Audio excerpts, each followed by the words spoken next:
Welcome to The Monk and the Man. My name is Manolo G, and today we're going to be talking about morality and the human diet.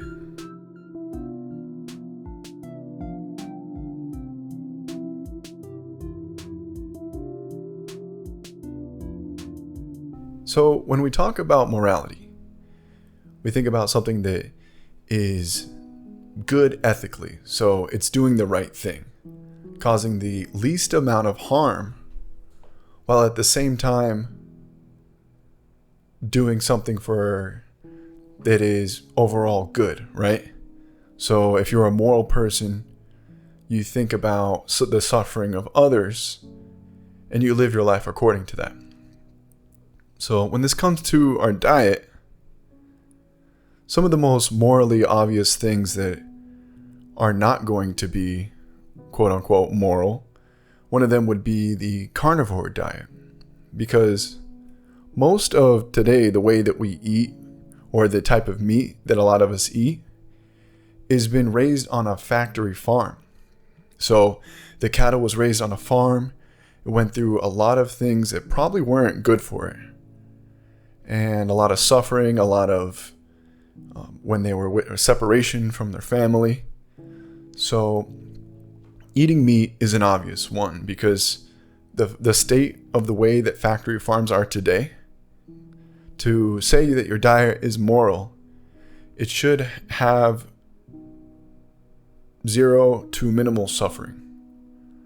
So when we compare this diet to something like a vegetarian diet, an animal is not being harmed during the vegetarian diet, but you are harming a plant a lot of the times. So, for instance, if you were to eat a carrot, that carrot was a root at one point and it was alive.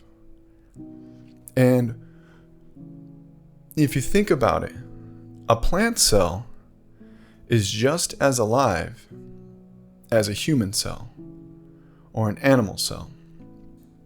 Now the question is, do plants feel emotions and pain or distress the same way that humans do? It's going to be a lot different. I've heard that when you cut the grass, there's that smell in the air. And that smell is related to a hormone that's released from when the grass got cut. So it's like a stress hormone. So plants are going through these stress signals. So they are going through a distress in a way.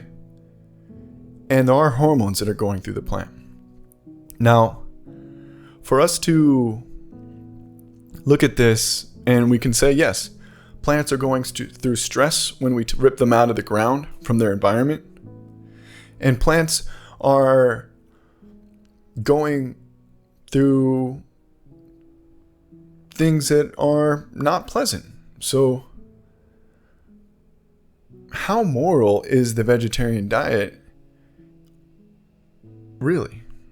Is it because plants don't have eyes or fur or ears? Is it easier to eat plants for those reasons?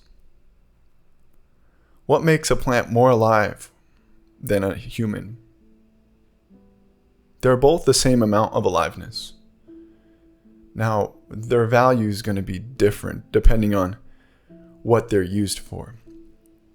So, when I think about eating meat, eating plants, when you're eating those things, you're eating something that has already been alive before.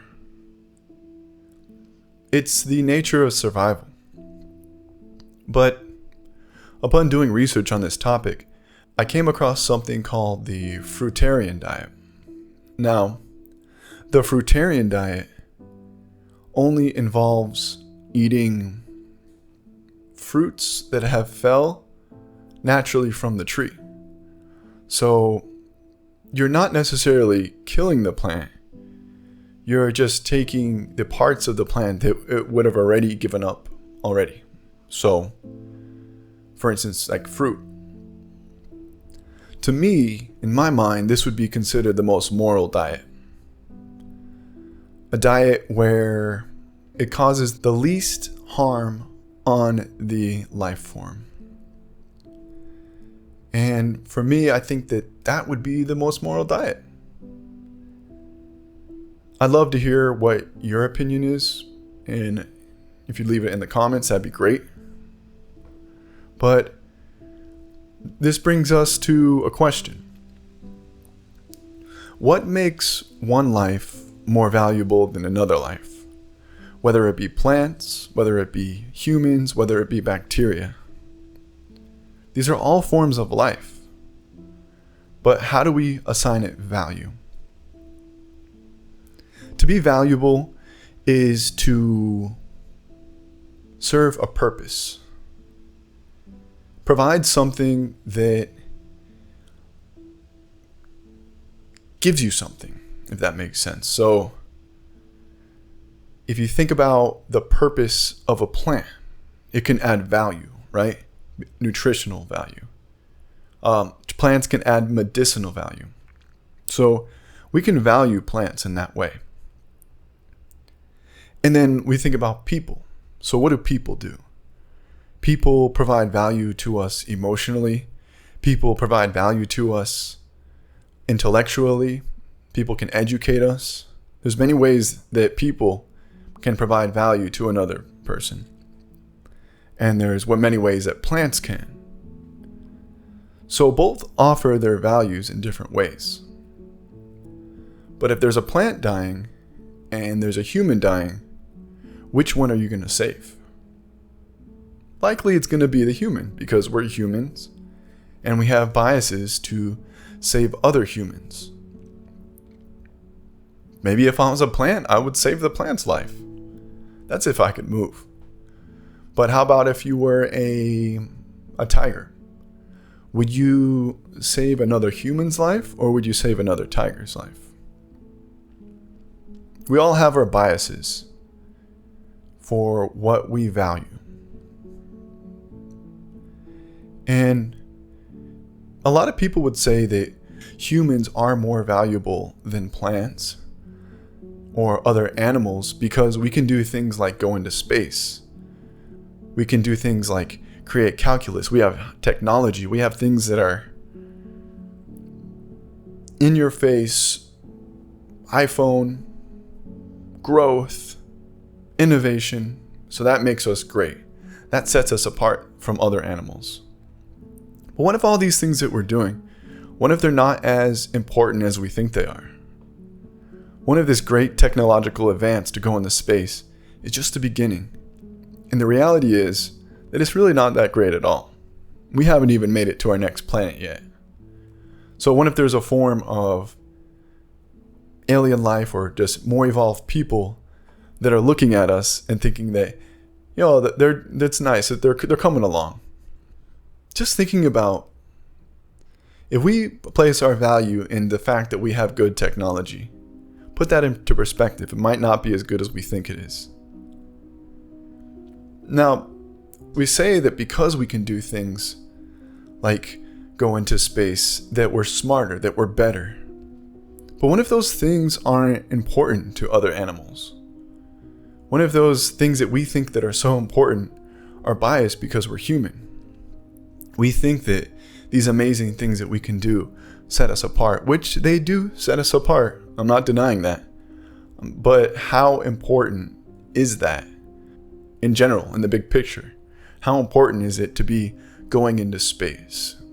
Just the fact that we have these technological advances, do we automatically think we're better? I think most people do. But the reality is that we are just as alive as a plant or another animal.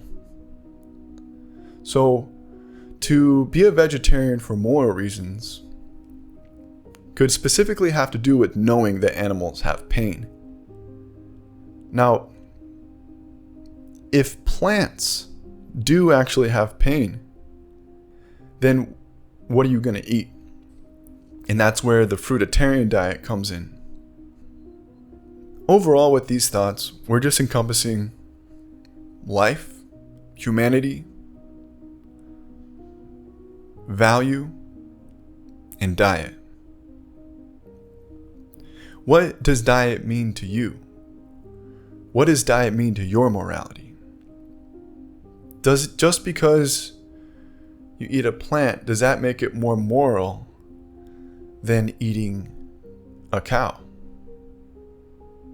Just because you eat a cow, does that make it more moral than eating a rat? Where is the cultural definition stop? A lot of it comes down, we have to think about that it comes down to our cultural biases too. If you grew up eating a rat every single day, or once a week ever since you were a kid, it's going to be no big deal. It's going to be like eating a chicken.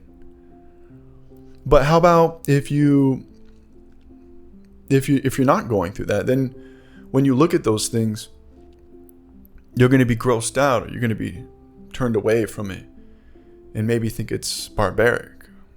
Which, if you grew up not eating that rat, it could be considered that way. There's certain cultures that eat things like dogs, cats. We look at those things. We think about morality. But what makes eating a cat or a dog morally different than eating a cow? Or eating a chicken? Or eating a carrot? They're all alive in their own different ways. Morality comes from being aware of yourself and your pain that you're inflicting on other life forms. If you don't know the pain that you're inflicting on other life forms, then you don't know if you're being moral. Those are just some questions or just some thoughts on morality and diet. If you enjoyed some of these discussions, feel free to leave any comments. Feel free to say your thoughts on the issue. Do you think that there is a more moral diet than the fruitarian diet? Because we gotta eat. We need calories. So where are you getting them from? That's it for today. My name is Manolo G, and I hope you have a great rest of your day.